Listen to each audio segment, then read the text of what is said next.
नमस्कार दोस्तों, साहित्य समाधान के मंच से मैं डॉक्टर रीता गौड़ आपका हार्दिक स्वागत करती हूं, अभिनंदन करती हूं। दोस्तों, पिछले सत्र से हमने त्वरित दोहरान जो कि सेकंड ग्रेड में प्रस्तावित रचनाओं पर आधारित है उसकी श्रृंखला एक शुरू की थी। समय बहुत कम है, इसलिए एक कोशिश है ये कि आपको रचनाओं का आपका दोहरान प्रश्नों के जरिए करा सकूं। पिछले सत्र के बाद आज के सत्र में जो हम लेने वाले हैं रचनाएं वो हैं सूर्यमल मिश्रण या मिश्रण की वीर सतसई, बिहारी सतसई, जयशंकर प्रसाद और दिनकर की कुरुक्षेत्र नामक कृति। इन पर आधारित प्रश्नों पर आज के सत्र में हम चर्चा करेंगे। तो चलिए शुरू करते हैं आज का सत्र।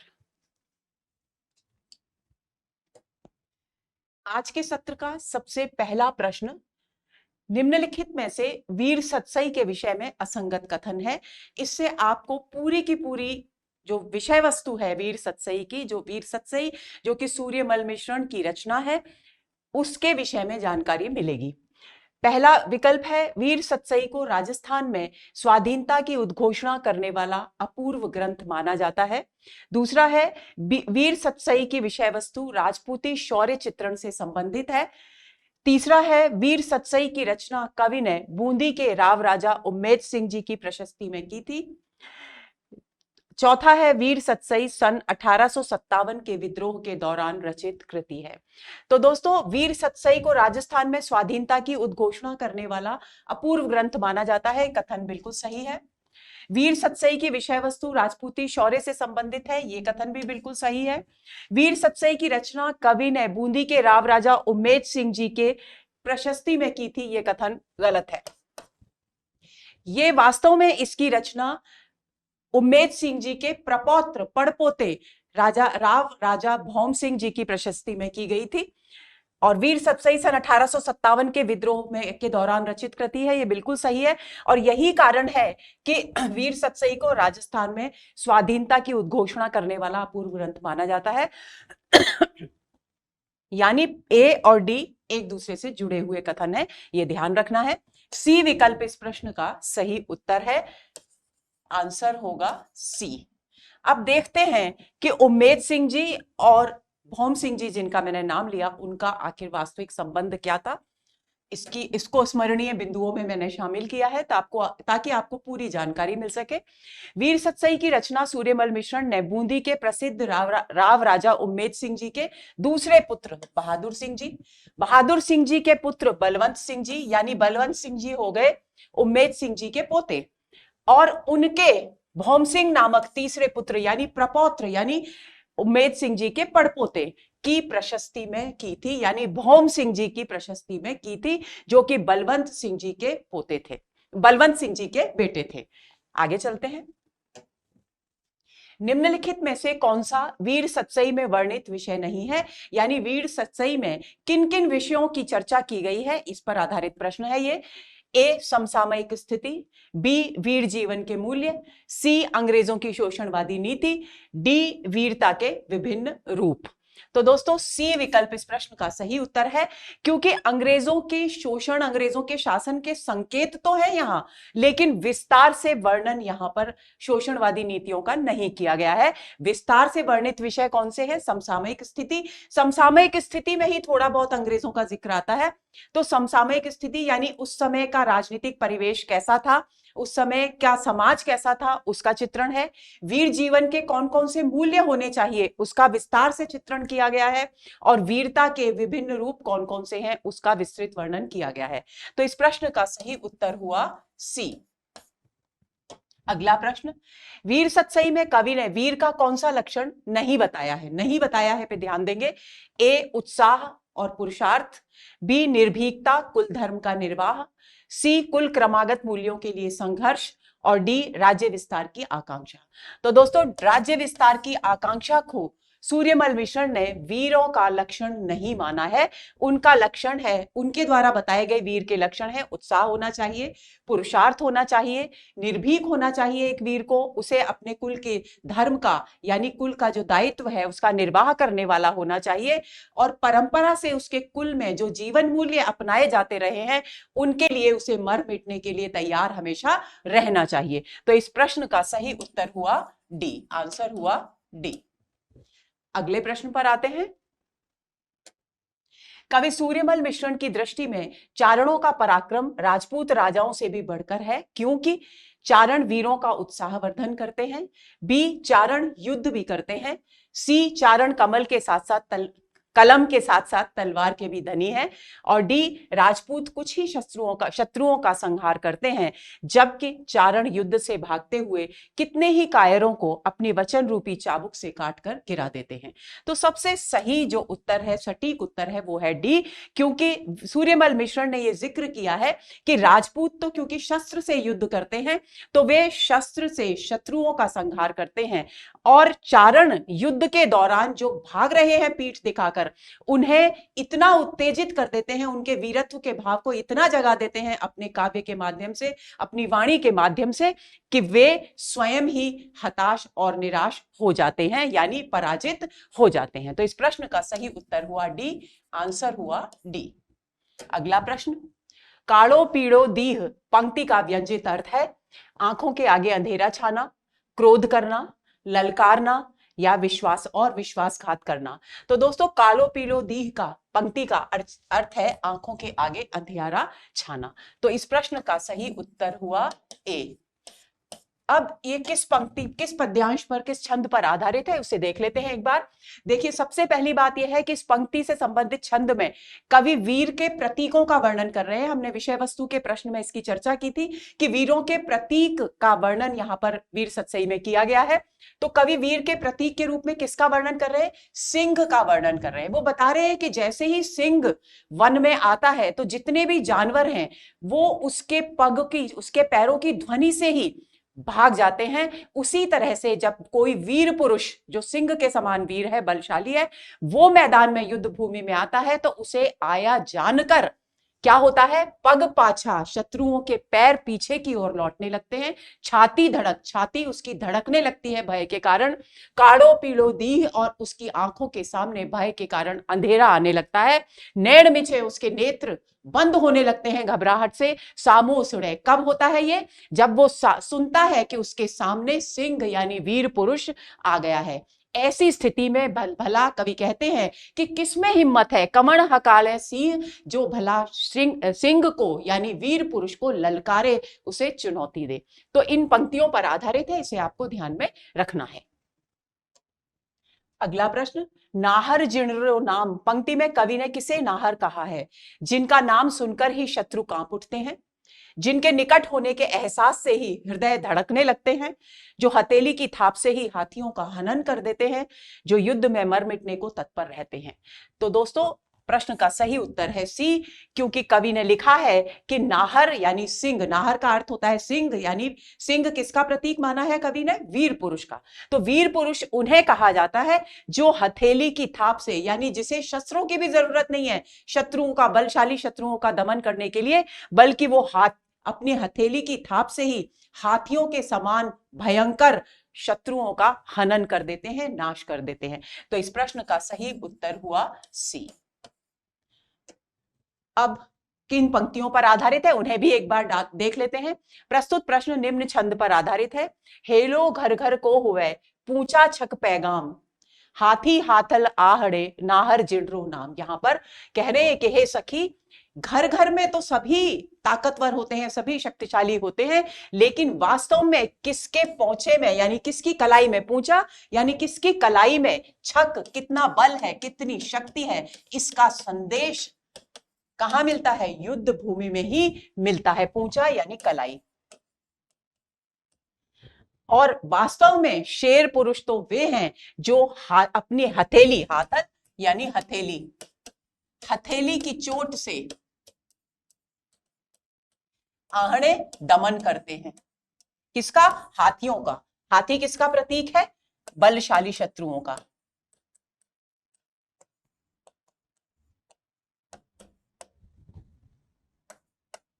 नाहर जिणरो राम, उन्हीं का नाम नाहर है, यानी वे ही वीर पुरुष सिंह कहलाते हैं। आगे चलते हैं।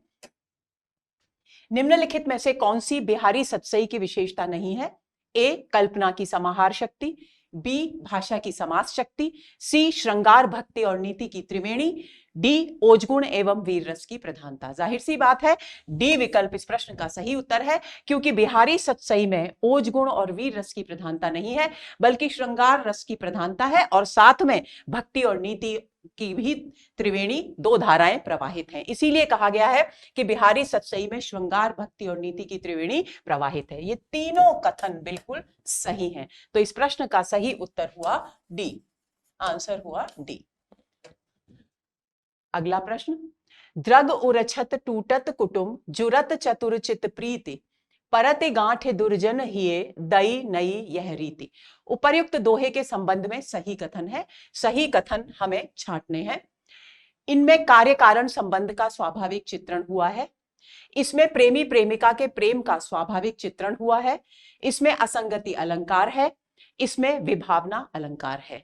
तो दोस्तों इसमें प्रेमी प्रेमिका के प्रेम का स्वाभाविक चित्रण हुआ है, ये कथन सही है, और इसमें असंगति अलंकार है, ये कथन भी सही है। यानी बी और सी इस प्रश्न का सही उत्तर है। इस दोहे को एक बार समझ लेते हैं। कवि कह रहे हैं, बिहारी कह रहे हैं कि जब किसी भी युवक और युवती के नेत्र मिलते हैं तो उसका परिणाम क्या होता है, उसे बहुत ही खूबसूरती से उन्होंने किसके माध्यम से, असंगति अलंकार के माध्यम से समझाया है। वे कहते हैं द्रग उरझत, युवक और युवती के यानी प्रेमी और प्रेमिका के नेत्र मिलते हैं, उलझते हैं यानी मिलते हैं। टूटत कुटुंब यानी फलस्वरूप क्या होता है, नेत्र मिलते हैं यानी प्रेम होता है, प्रीति होती है, और परिणाम यह होता है कि कुटुंब में तनाव आ जाता है, कुटुंब से रिश्ता टूटने लगता है। यानी कार्य हो रहा है युवक और युवती के नेत्रों के मिलने का, और टूटने का जो परिणाम है वो कहां हो रहा है, कुटुंब में टूटने की क्रिया हो रही है। जुरत चतुर चित्त प्रीति, और चतुर युवक युवती के चित्त में प्रीति जुड़ जाती है। दुर्जन ही, और यह देख परते गांठ, और गांठ कहां पड़ती है, प्रीति तो जुड़ती है चतुर चित्त के प्रिय में, के हृदय में, और गांठ कहां पड़ती है, जो दुष्ट लोग हैं, जो उस प्रेम संबंध को स्वीकार करना नहीं चाहते, उनके हृदय में गांठ पड़ जाती है। यानी कारण कहीं मौजूद है, कार्य कहीं हो रहा है। ऐसी स्थिति में क्या होता है, असंगति अलंकार होता है। और किस प्रकार प्रेमी और प्रेमिका के बीच एक प्रेम संबंध स्थापित होता है, उसका भी एक स्वाभाविक चित्रण किया गया है। यानी ये दोनों कथन बिल्कुल सही है। आइए कूट देखते हैं। बी विकल्प इस प्रश्न का सही उत्तर है। बी और सी सही, आंसर हुआ बी। अब आपको जो याद रखना है वो ये है कि हालांकि मैंने समझा दिया है, लेकिन फिर भी आपको याद रखना है, काव्य में जब कारण के कहीं होने और कार्य के कहीं और होने का चित्रण किया जाता है तब वहां असंगति अलंकार होता है। हमेशा के लिए आप ध्यान रख लें। दूसरी बात, प्रस्तुत दोहे में यहां पर कैसे असंगति अलंकार है, उलझते नयन है, टूटता है नाता कुटुंब से, जुड़ती है प्रीति और गांठ पड़ती है दुर्जनों के हृदय में, अर्थात कारण कहीं और है और कार्य कहीं और संपन्न हो रहा है, अतः असंगति अलंकार है। ये बात आपको भूलनी नहीं है। आगे चले। अरते टरत न बर परे परी मरक मनुमैन होड़ा होड़ी बढ़े चले चित्त चतुराई नैन। दोहे के विषय में असंगत कथन छांटिए। ए, अंकुरित यौवना मुग्धा नायिका के यौवन के उन्मेष का चित्रण है। बी, मरक मनुमैन में उत्प्रेक्षा और अनुप्रास अलंकार है यहां बिंदी रह गई है, अनुस्वार। इस दोहे की भाषा अवधि है। यहां चित्त चातुरी और नयन विस्तार में कवि ने होड़ा होड़ी की कल्पना की है। तो हमें क्या करना है, असंगत कथन छांटना है। तो सी विकल्प इस प्रश्न का सही उत्तर है, क्योंकि इस दोहे की भाषा अवधि नहीं है बल्कि ब्रज है। बिहारी सतसई की भाषा ब्रज है, ये आपको भूलना नहीं है। अब हम इस दोहे को भी एक बार समझ लेते हैं। जो यहां पर प्रसंग क्या चल रहा है, नायक के समक्ष नायिका की एक सखी उसके युवती होने का, उसके यौवन के उन्मेष के कारण उसके शारीरिक बदलाव का, सौंदर्य में आए परिवर्तन का चित्रण कर रही है। और वो कह रही है कि अरते टरत न बर परे परी मरक मनु मैन, कि ऐसा लग रहा है मैन यानी कामदेव, कि कामदेव के प्रभाव के कारण मानो उसके चित्त की चतुराई में और नेत्रों के विस्तार में, दोनों में होड़ा होड़ी लग गई है, प्रतियोगिता हो गई है कि कौन सबसे अधिक विस्तृत सुंदर होगा। और ऐसा लगता है कि दोनों ही अरते टरत अड़ गए हैं अपनी अपनी जगह से, हिलते नहीं, दोनों ही बराबर विकसित हो रहे हैं, सुंदर यानी सौंदर्यशाली हो रहे हैं। और इसका प्रभाव है, कहने का व्यंजित अर्थ क्या है? व्यंजित अर्थ है कि नायिका अत्यंत सुंदर हो गई है, सुंदरी हो गई है। तो यहां पर उत्प्रेक्षा और रूपक अलंकार दोनों है। मुग्धा अंकुरित यौवना मुग्धा नायिका के यौवन के उन्मेष का चित्रण है, यह भी बिल्कुल सही है। और चित्त चातुरी और नयन विस्तार में कवि ने होड़ा होड़ी की कल्पना की है, यह कथन भी बिल्कुल सही है। यानी ए, बी और डी कथन इस दोहे के विषय में पूरी तरह से सही है। केवल एक असंगत कथन है, वो है कि इस दोहे की भाषा अवधी है, क्योंकि अवधी नहीं, यहां ब्रज भाषा का प्रयोग किया गया है। तो आंसर हुआ सी। अगला प्रश्न, मेरी भव बाधा हरो राधा नागर सोए, जातन की झाई परे श्याम हरित दुति होए। बिहारी के इस दोहे के संदर्भ में निम्नलिखित में से कौन सा विकल्प सही है? दोस्तों, इस दोहे के संदर्भ में एक बात मैं आपसे कहना चाहूंगी कि इस दोहे के अर्थ को आप अच्छी तरह से समझ लें। क्यों समझना है? क्योंकि सबसे पहली बात, ये बिहारी सतसई का पहला दोहा है। दूसरी बात, ये मंगलाचरण की तरह बिहारी ने इसको लिखा है। और तीसरी बात, इस पर बहुत ज्यादा परीक्षाओं में प्रश्न पूछे जाते हैं। और चौथी बात, इसमें 3 शब्दों के माध्यम से श्लेष का सुंदर चित्रण तो है ही, सुंदर प्रयोग श्लेष अलंकार का तो है ही, साथ ही भावनाओं की अभिव्यक्ति भी बहुत खूबसूरती से की गई है। तो इसको बहुत अच्छी तरह से आपको तैयार करना है। अब कौन से विकल्प सही है इस दोहे के संदर्भ में, यह हमें छांटना है। कृष्ण की स्तुति और अनुप्रास अलंकार, कृष्ण की स्तुति और यमक अलंकार, राधा की स्तुति और विभावना अलंकार, राधा की स्तुति और श्लेष अलंकार। क्योंकि मैंने श्लेष की चर्चा कर दी तो आप अनुमान लगा सकते हैं कि डी विकल्प इस प्रश्न का सही उत्तर है, क्योंकि यहां पर श्री कृष्ण की स्तुति नहीं की गई है, बल्कि राधा जी की स्तुति की गई है और यहां श्लेष अलंकार है। अब इसे एक बार समझ लेते हैं। कृति को प्रारंभ करने से पहले कवि बिहारी राधा जी की स्तुति करते हैं। क्या कहते हैं? मेरी भव बाधा हरो, के हे राधा नागरी, आप मेरी ये जो सांसारिक बाधाएं हैं, यानी जो सांसारिक कष्ट हैं, उनका हरण कीजिए। कौन सी राधा नागरी? इस पंक्ति में ही कवि का जो चमत्कार है, काव्य प्रतिभा है, वो अपने उत्कर्ष पर पहुंची हुई दिखाई देती है। वे कहते हैं कि जा तन की झाई पर है, जिस तन की झलक पड़ने पर, जिस तन की परछाई पड़ने पर, जिस तन का बिंब पड़ने पर, 3 अर्थों में ये शब्द प्रयुक्त हुआ है। श्याम यानी श्याम वर्ण वाले श्री कृष्ण, श्री कृष्णचंद्र दूसरा अर्थ, और तीसरा अर्थ हमारे हृदय में यानी मानव हृदय में व्याप्त कल्मश यानी बुरी भावनाएं। हरित यानी हरा पहला अर्थ, दूसरा प्रसन्न होना, और तीसरा है हरण करना। तो इन तीनों अर्थों के कारण यहां पर श्लेष अलंकार है। अब वो कह रहे हैं कि जिस तन की झाई पड़ने पर, जिस तन का की झलक यदि श्री कृष्ण के तन पर पड़ती है तो वो हरे रंग के प्रतीत होते हैं। क्यों? क्योंकि नीले रंग का शरीर माना गया है, जिसे श्याम कहा जाता है साहित्य की भाषा में। और जब गौर वर्ण की राधा जी है, जिनका वर्ण सुनहरा है यानी पीलापन लिए हुए है, पीले और नीले रंग के मेल से हरा रंग बनता है। ये कवि के रंग के विषय में जानकारी का भी द्योतक है। दूसरी बात वे कहते हैं कि जब श्री कृष्ण के राधा जी के सुंदर शरीर की का प्रतिबिंब श्री कृष्ण के नेत्रों में पड़ता है तो वे हरे भरे हो जाते हैं यानी प्रसन्न हो जाते हैं। दूसरा अर्थ यह है।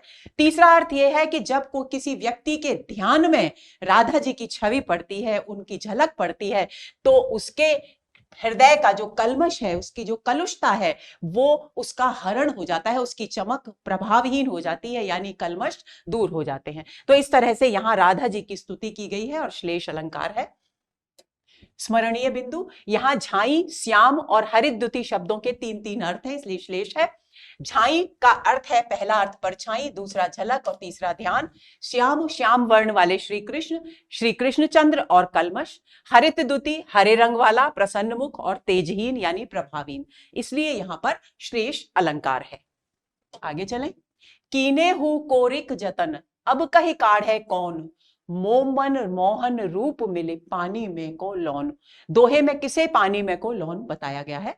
विकल्प है ए श्री कृष्ण को, बी मोहन के सौंदर्य को, सी नायिका के मन को, डी नायक के मन को। तो सी विकल्प इस प्रश्न का सही उत्तर है। यहां पानी में को लौन यानी पानी में घुला हुआ नमक किसे कहा गया है? नायिका के मन को कहा गया है। तो इस प्रश्न का सही उत्तर हुआ सी। अब इस दोहे को भी एक बार समझ लेते हैं।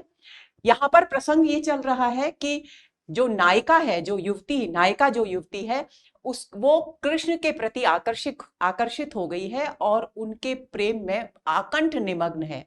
लेकिन उसकी जो सखी है वो उसे आगाह करती है, क्योंकि वो स्त्री जो प्रेम में डूबी है यानी नायिका, वो विवाहित स्त्री है। तो वो उसे समझाने की कोशिश करती है कि इस तरह से तेरा पर पुरुष के प्रति आकर्षित होना अनुचित है, उचित नहीं है, कुल की मर्यादाओं के लिए, समाज की मर्यादाओं के विरुद्ध है।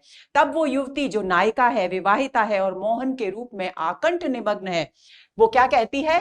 कीने हूं कोरिक जतन, कि कितने भी करोड़ों यत्न कर लो, अब भला कौन मेरे मन को मोहन के सुंदर रूप से बाहर निकाल सकता है, क्योंकि मेरा मन मोहन रूप मिल, मेरा मन मोहन के रूप सौंदर्य में इस प्रकार घुल गया है जैसे पानी में नमक घुल जाता है। जैसे पानी में घुले हुए नमक को अलग नहीं किया जा सकता, उसी प्रकार मेरा मन जो मोहन के रूप सौंदर्य में डूबा है, उसे भी अब अलग नहीं किया जा सकता। तो इस प्रश्न का सही उत्तर हुआ नायिका के मन को, यानी सी विकल्प इस प्रश्न का सही उत्तर है।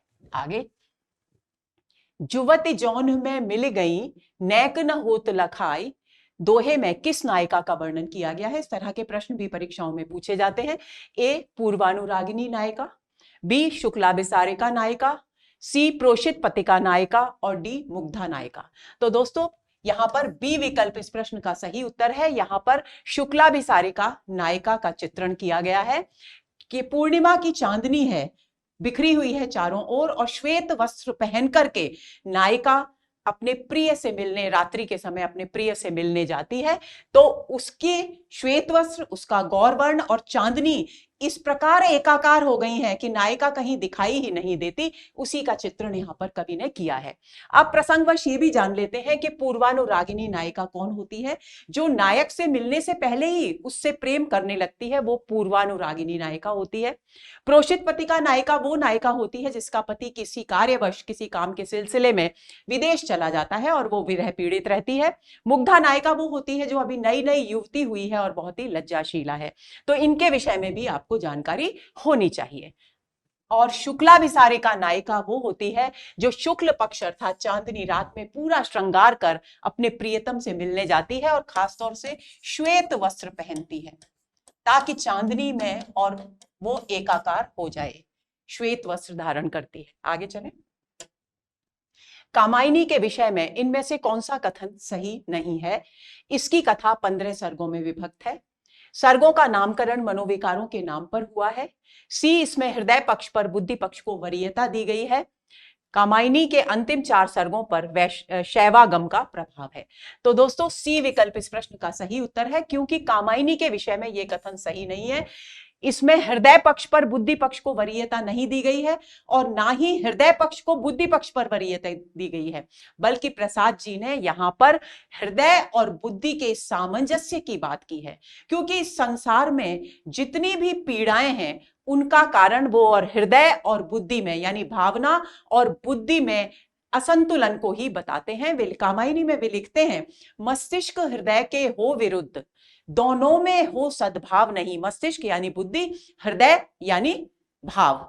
तो मस्तिष्क हृदय के हो विरुद्ध, दोनों में हो सद्भाव नहीं, जब यह चलने को कहे कहीं, तब हृदय विकल चल जाए कहीं।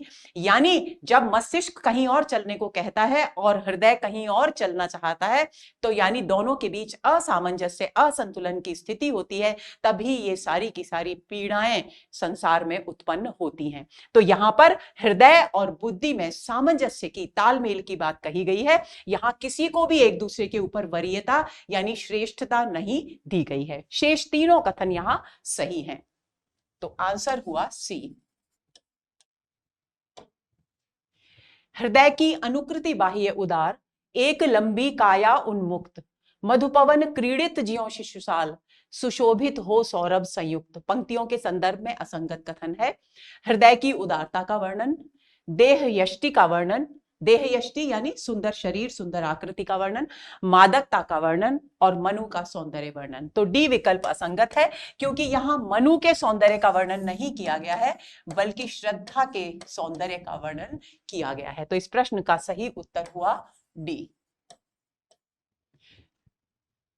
यहां पर पंक्तियों को समझ लेते हैं। हृदय की अनुकृति बाह्य उदार, कि जिस तरह से उसका हृदय उदार है, उसकी सुंदर देह यष्टि को देख करके अनुमान लगाया जा सकता है कि उसकी जो सुंदर देह यष्टि है वो उसके उदार हृदय की ही अनुकृति है। और एक उसकी लंबाई अच्छी है, एक लंबी काया उन्मुक्त स्वच्छंद विचरण करने वाली है, और उसे देखकर ऐसा लगता है मानो वसंत काल की मधु से गंध, सुंदर सुगंध से युक्त पवन के साथ कोई छोटा शिशु शाल का वृक्ष लहरा रहा हो।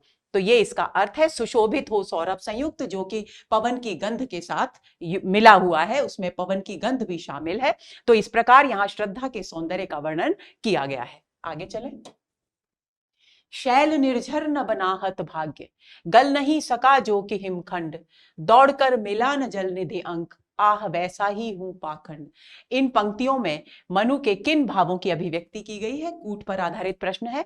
ए निराशा, बी पहला निराशा, दूसरा जिजीविषा, तीसरा दुर्भाग्यपूर्णता और चौथा निरर्थकता। तो यहां पर निराशा का भाव है, क्योंकि वे स्वयं को हतभाग्य यानी दुर्भाग्यशाली मान रहे हैं। दूसरी बात, दुर्भाग्य की चर्चा कर ही रहे हैं और उनका जीवन निरर्थक है, इसका भी बोध यहां पर हो रहा है, क्योंकि वो कह रहे हैं कि मैं एक ऐसा पर्वत हूं, शैल हूं, जिसमें से कभी कोई झरना फूटा ही नहीं, ऐसा दुर्भाग्यशाली शैल हूं, गल नहीं सका जो कि हिमखंड, और ऐसा बर्फ का टुकड़ा हूं जो कभी गला ही नहीं, यानी नदी में प्रवाहित होकर नहीं चला, बहा और जल निधि यानी समुद्र में जाकर नहीं मिला, आह वैसा ही हूं पाखंड, ऐसा ही बेकार मैं पाखंड यानी पत्थर हूं, यानी किसी भी प्रकार की भावनाओं से रहित हूं मैं, मेरा जीवन निरर्थक है। ये सारी अभिव्यक्तियां यहां हो रही हैं। तो निराशा का भाव है, क्योंकि सृष्टि का विनाश स्वयं अपनी आंखों से उन्होंने प्रलय का दृश्य देखा है, तो उनके मन में निराशा का भाव है। दुर्भाग्य पर अपने वे परेशान हैं, उसी को अभिव्यक्त कर रहे हैं, और उन्हें अपना जीवन निरर्थक प्रतीत हो रहा है। ये तीनों भाव हैं। तो इस प्रश्न का सही उत्तर होना चाहिए 1, 3 और 4। आइए कूट देखते हैं। 1, 3 और 4, डी विकल्प इस प्रश्न का सही उत्तर है। आंसर हुआ डी। अगला प्रश्न, पुरातनता का यह निर्मोक सहन करती न प्रकृति पल एक। यहां निर्मोक शब्द से अभिप्राय है सांप के शरीर पर लिपटी कैंचुली, निष्ठुर आघात, नितांत अनावश्यक भार और निकम्मापन। तो दोस्तों ए विकल्प इस प्रश्न का सही उत्तर है। निर्मोक शब्द का जो शाब्दिक अर्थ है वो तो होता है सांप के शरीर पर लिपटी हुई कैंचुली, लेकिन यहां पर इसका एक सांकेतिक अर्थ है, उसका अर्थ है इसका सांकेतिक अर्थ है आवरण। श्रद्धा यहां निराश मनु को समझा रही है, उन्हें नए जीवन के लिए प्रेरणा दे रही है, और वो कहती है कि उसने, क्योंकि वो चर्चा करते हैं कि उसने पूरी सृष्टि को नष्ट होते हुए देखा है, तब उन्हें निराशा के अंधकार से बाहर निकालते हुए श्रद्धा कहती है कि ये सृष्टि का नियम है कि ये पुरानी जो भी कोई वस्तु पुरानी हो जाती है उसके आवरण को ये स्वीकार नहीं करती और उसे तुरंत हटाकर फेंक देती है। कैसे? जैसे सांप एक समय के बाद अपनी कैंचुली फेंक देता है, उतार देता है, उसे अनावश्यक रूप से लंबे समय तक नहीं चलाता, उसी तरह से प्रकृति भी प्राचीनता, पुरातनता यानी पुरानेपन के आवरण को नहीं स्वीकार करती और वे वस्तुएं जो पुरानी हो जाती हैं उन्हें तत्काल त्याग देती है। यही कारण है कि प्रकृति को नित्य नव नवोन्मेष शालिनी कहा गया है, नित्य प्रति नए नए रूप धारण करने वाली प्रकृति कहा गया है। तो यहां पर सांप के शरीर पर लिपटी कैंचुली इसका सही अर्थ है। तो आंसर हुआ ए। अगला प्रश्न, और उस मुख पर वह मुस्कान, रक्त किसलय पर ले विश्राम, अरुण की एक किरण अम्लान, अधिक अलसाई हो अभिराम, के संदर्भ में अनुपयुक्त कथन है। ए मुस्कान का बिंब परक अंकन, बी श्रद्धा का सौंदर्य वर्णन, सी अस्ताचलगामी सूर्य की एक किरण से तुलना और डी नव पल्लव पर ठहरी किरण से मुस्कान की तुलना। तो यहां पर अनुपयुक्त कथन है सी, क्योंकि यहां अस्ताचलगामी सूर्य की चर्चा नहीं की गई है, बल्कि उदित होते हुए सूर्य की चर्चा की गई है। और यहां पर उदित होता हुआ जो सूर्य है उसकी किरण जब नए विकसित हुए गुलाबी रंग का, लाल रंग का जो पत्ता चिकना होता है उस पर ठहर जाती है, उसके सौंदर्य से कवि यहां श्रद्धा की मुस्कान का चित्रण कर रहे हैं। तो श्रद्धा का सौंदर्य वर्णन भी सही है, उसकी मुस्कान का बिंब परक चित्रण भी सही है, और नव पल्लव पर ठहरी किरण से मुस्कान की तुलना, ये कथन भी बिल्कुल सही है। असंगत कथन है सी। तो इस प्रश्न का सही उत्तर हुआ सी। अगला प्रश्न, किंतु वह खड़ी रहे दृढ़ मूर्ति, अभ्युदय का कर रही उपाय। पंक्ति में वर्णित दृढ़ मूर्ति है श्रद्धा की आकृति, इड़ा की आकृति, मानव आकृति या मनु की आकृति। तो दोस्तों सी विकल्प इस प्रश्न का सही उत्तर है। श्रद्धा सर्ग की अंतिम पंक्तियों में से एक है ये पंक्ति, जहां पर वो कहती है कि एक सृष्टि, किस तरह की सृष्टि होनी चाहिए, किस तरह का मनुष्य होना चाहिए। तो वो मनुष्य ऐसा हो जो कितनी भी विपरीत परिस्थितियां आ जाए लेकिन वो मानव आकृति दृढ़ता पूर्वक हर स्थिति में खड़ी रह करके, डटे रहकर अभ्युदय यानी सृष्टि के, विश्व के उन्नति की कामना करती रहे, उसके प्रयत्न करती रहे, यहां पर यह कहा जा रहा है। तो आंसर होगा सी। अगला प्रश्न, स्मरणीय बिंदु, यह भी ध्यान रखना है दोस्तों कि यह श्रद्धा सर्ग में श्रद्धा के द्वारा सृष्टि के कल्याण की कामना से के उद्देश्य से कहा गया कथन है। यानी ये किसका कथन है? ये श्रद्धा का कथन है। प्रश्न पूछा जा सकता है और वो मनु से कह रही है। कवि दिनकर ने छठे सर्ग के प्रारंभ में भगवान से निम्न में से कौन सा प्रश्न नहीं पूछा है? ए, धर्म का दीपक कब जलेगा? बी, भारत विश्व शक्ति कब बनेगा? सी, मानव हृदय सुकोमल भावनाओं के प्रकाश से कब प्रकाशित होगा? डी, कब पृथ्वी की जली और सूखी आत्मा सरस होगी? तो दोस्तों बी विकल्प इस प्रश्न का सही उत्तर है। कवि दिनकर ने यह बिल्कुल नहीं पूछा है कि भारत विश्व शक्ति कब बनेगा। शेष तीनों प्रश्न भगवान से कवि दिनकर ने छठे सर्ग के प्रारंभ में पूछे हैं। तो इस प्रश्न का सही उत्तर होगा बी। अब स्मरणीय बिंदु देखिए, कौन सी पंक्तियों पर आधारित है यह प्रश्न? यह प्रश्न निम्न पंक्तियों पर आधारित है। देखिए कवि क्या कहते हैं, धर्म का दीपक दया का दीप कब जलेगा? पहला प्रश्न हो गया, धर्म का दीपक और दया का दीपक कब जलेगा? कब जलेगा विश्व में भगवान? कब सुकोमल ज्योति से अभिषिक्त हो सरस होंगे जली सूखी रसा के प्राण? और कब जली और सूखी जो पृथ्वी है, जो दुर्भावनाओं से जल रही है, ईर्ष्या और द्वेष की अग्नि में जल रही है, उसके सुकोमल भावनाओं से सिंचित होकर उसके प्राणों को, उसकी आत्मा को कब सरसता और शीतलता प्राप्त होगी? तो ये आपको ध्यान में रखना है। आगे चलें। निम्नलिखित में से कौन सी कुरुक्षेत्र के छठे सर्ग की विशेषता नहीं है? ए, कवि दिनकर ने स्वयं छठे सर्ग को क्षेपक कहा है, जो इस काव्य से अलग होकर भी जी सकता है। बी, कवि ने सर्ग में विज्ञान और बौद्धिक प्रगति की चरम सीमा, विज्ञान को बौद्धिक प्रगति की चरम सीमा माना है। सी, कवि ने यहां मनुष्य की वाणी और कर्म के सामंजस्य के अभाव की बात की है। कवि ने युद्ध को अनिवार्य बताया है। छठे सर्ग में की कौन सी विशेषता नहीं है? उस दृष्टि से देखें तो डी विकल्प इस प्रश्न का सही उत्तर है, क्योंकि कवि ने युद्ध को अनिवार्य बिल्कुल भी नहीं बताया है, बल्कि वे युद्ध के कारण जो रक्तपात हो रहा है उससे पीड़ित होकर अपनी व्यथा को अभिव्यक्त कर रहे हैं। बाकी तीनों कथन यहां सही है। कवि दिनकर ने स्वयं कुरुक्षेत्र की भूमिका में छठे सर्ग को क्षेपक कहा है। क्षेपक जो अलग से जोड़ा गया प्रतीत होता है, और उनका मत, उन्होंने इसलिए इसे क्षेपक कहा है क्योंकि उनका कहना है कि यदि हम छठे सर्ग को एक अलग स्वतंत्र काव्य के रूप में भी प्रकाशित कर दें तो ये स्वतंत्र काव्य के रूप में भी पूरी तरह से खरा उतरेगा। दूसरी बात, सर्ग में विज्ञान को बौद्धिक प्रगति की चरम सीमा माना है, और उसी के कारण बहुत सारी समस्याएं हमारे जीवन में उत्पन्न हो रही हैं, ये भी उन्होंने लिखा है।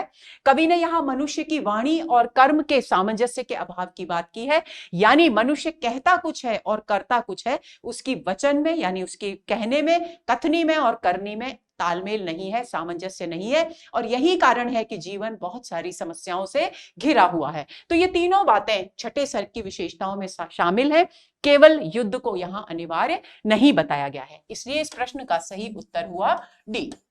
अगला प्रश्न, अब देखिए स्मरणीय बिंदु में वो पंक्तियां जिन पर यह प्रश्न आधारित है।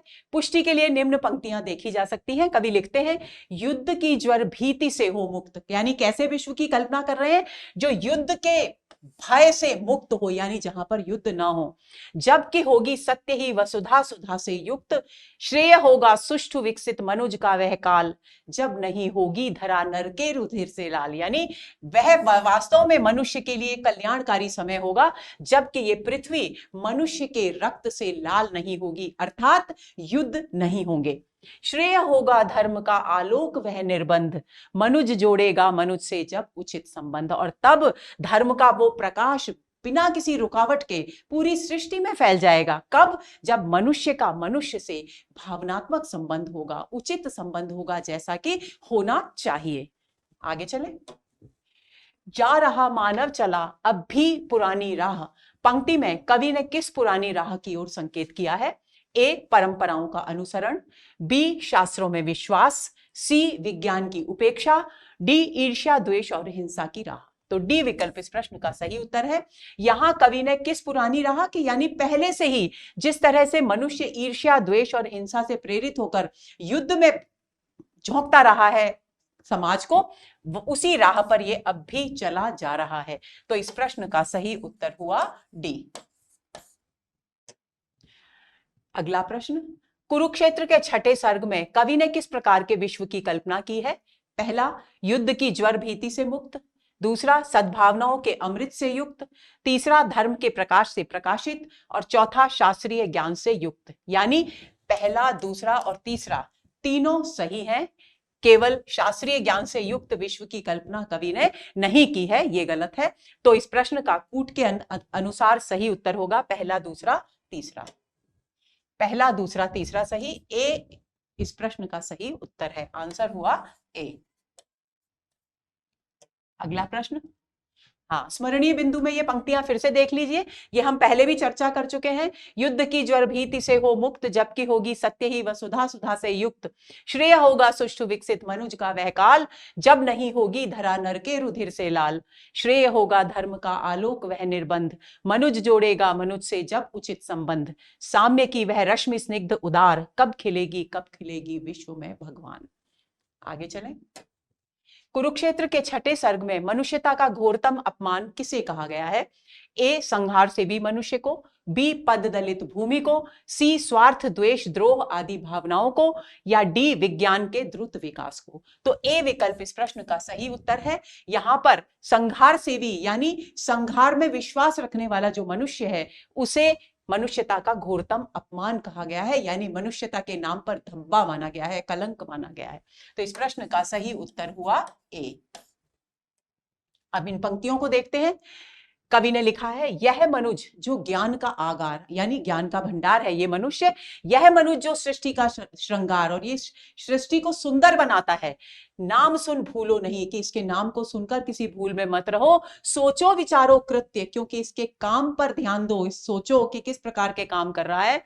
यह मनुज संघार सेवी वासना का भृत्य, और ये मनुष्य वास्तव में वासना का सेवक बनकर रह गया है, केवल वासना में डूबा रहता है और संघार की सेवा करता है, यानी संघार में विश्वास करता है। छद्म इसकी कल्पना, इसकी कल्पनाएं सब नकली हैं, दिखावा है, आडंबर है, पाखंड इसका ज्ञान भी दिखावा है। यह मनुष्य मनुष्यता का घोरतम अपमान, और ये मनुष्य मनुष्यता के नाम पर वास्तव में कलंक है, उसका अपमान है। आगे चलें। कुरुक्षेत्र से संबंधित कौन सा कथन असंगत है? ए, कुरुक्षेत्र का सर्वप्रथम प्रकाशन 1946 में हुआ। यह महाकाव्य गांधीवादी अहिंसा का पूर्ण समर्थन करता है।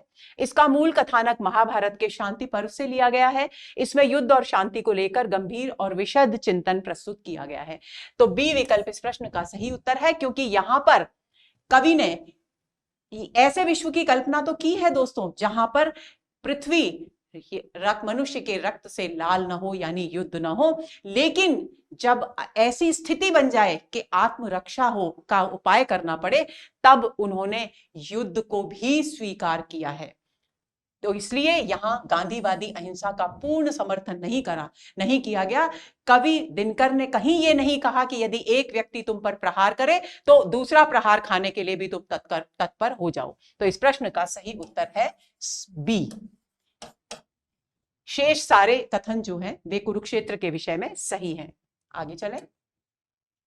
कवि दिनकर ने अमृत की धार बरसने पर भी विश्व के शीतल न होने का क्या कारण बताया है कि यानी अमृत की धार यानी संतों की वाणी निरंतर प्रवाहित हो रही है संसार में, लेकिन फिर भी संसार शीतल नहीं हो रहा क्योंकि युद्ध की अग्नि में जल रहा है। वैज्ञानिक विकास, देखिए आपको यह भी ध्यान रखना है, कुरुक्षेत्र कृति पढ़ते समय 1946 में प्रकाशित कृति है। 1945 में दूसरा महायुद्ध समाप्त हुआ था, हिरोशिमा और नागासाकी पर बमबारी की गई थी, भीषण नरसंहार किया गया था। तो उस स्थिति से पीड़ित होकर के कवि यहां अपनी भावनाएं अभिव्यक्त कर रहे हैं। ए, वैज्ञानिक विकास का अभाव, बी, शैक्षिक संसाधनों का अभाव, सी, संतों की वाणी को व्यवहार में न लाने का प्रभाव, और धार्मिक आडंबर और रूढ़ियों की प्रबलता। तो सी विकल्प इस प्रश्न का सही उत्तर है। वे कह रहे हैं कि संतों की वाणी के रूप में अमृत की धारा तो विश्व में प्रवाहित हो रही है, लेकिन वास्तव में वो वाणी केवल कथन के, वचन के रूप में है, व्यवहार में मनुष्य उसे नहीं ला रहा है। और यही कारण है कि पृथ्वी जो विश्व है वो शीतल नहीं हो पा रहा, स्नेह से, प्रेम की भावनाओं से शीतल नहीं हो पा रहा है। इस प्रश्न का सही उत्तर हुआ सी। अगला प्रश्न, रामधारी सिंह दिनकर ने कुरुक्षेत्र में किसका आलंबन लेकर युद्ध की समस्या के प्रश्न को प्रस्तुत किया है, यानी किसको आधार, आलंबन यानी किसको आधार बनाकर युद्ध की समस्या उठाई है। ए, केवल भीष्म का, बी, केवल युधिष्ठिर का, सी, भीष्म और युधिष्ठिर दोनों का, और डी, श्री कृष्ण का। तो सी विकल्प इस प्रश्न का सही उत्तर है। भीष्म और युधिष्ठिर के पारस्परिक वार्तालाप से के माध्यम से ही युद्ध की समस्या पर कवि दिनकर ने विचार व्यक्त किए हैं। तो आंसर हुआ सी।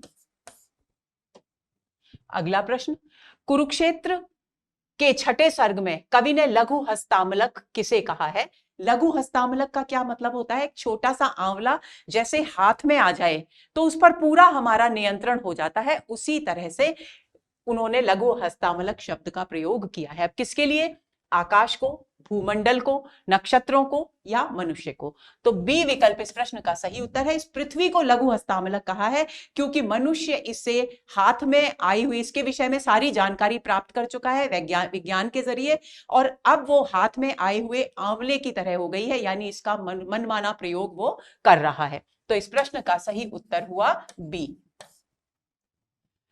इन पंक्तियों को देखिए, पर धरा सुपरीक्षिता, सुपरीक्षिता है पृथ्वी, क्यों, क्योंकि इसका सारा परीक्षण विज्ञान के जरिए मनुष्य कर चुका। विश्लिष्ट स्वाद विहीन, अब विश्लिष्ट हो गई, यानी बिल्कुल पूरी तरह से इसके रेशे रेशे से मनुष्य परिचित हो गया। अब ये उसके लिए स्वाद रहित हो गई है। स्वाद रहित होने का मतलब क्या है कि अब उसकी कोई इसके विषय में जिज्ञासा मनुष्य के मन में नहीं रही है। यह पढ़ी पोथी न दे सकती प्रवेग नवीन, और अब ये एक पढ़ी हुई किताब की तरह हो गई है। जिस तरह से पढ़ी हुई किताब दोबारा पढ़ने में आनंदित नहीं करती पाठक को, उसी तरह से ये पृथ्वी अब उसे नवीन भावनाओं का उसके हृदय में संचार नहीं कर सकती। एक लघु हस्तामलक यह भूमि मंडल गोल, और ये जो भूमि मंडल है पृथ्वी गोल, ये एक लघु हाथ में रखे हुए आंवले के समान हो गया है, यानी इसकी सारी जानकारी उसे प्राप्त हो गई है मनुष्य को। मानवों ने पढ़ लिए सब पृष्ठ इसके खोल, और इसका एक एक पृष्ठ उसने खोल कर पढ़ लिया है। तो दोस्तों, ये हुआ हमारा आज का सत्र। आज के सत्र में हमने वीर सतसई, कुरुक्षेत्र, बिहारी और कामायनी पर आधारित प्रश्नों पर चर्चा की। उम्मीद करती हूं कि यह सत्र आपके लिए बहुत बहुत उपयोगी होगा, आपकी बहुत सारी जिज्ञासाएं इस सत्र से शांत हो जाएंगी। तो परीक्षा की तैयारी में लगातार जुटे रहिए। आपका पथ प्रशस्त हो, आपको सफलता मिले, इन्हीं शुभकामनाओं के साथ नमस्कार।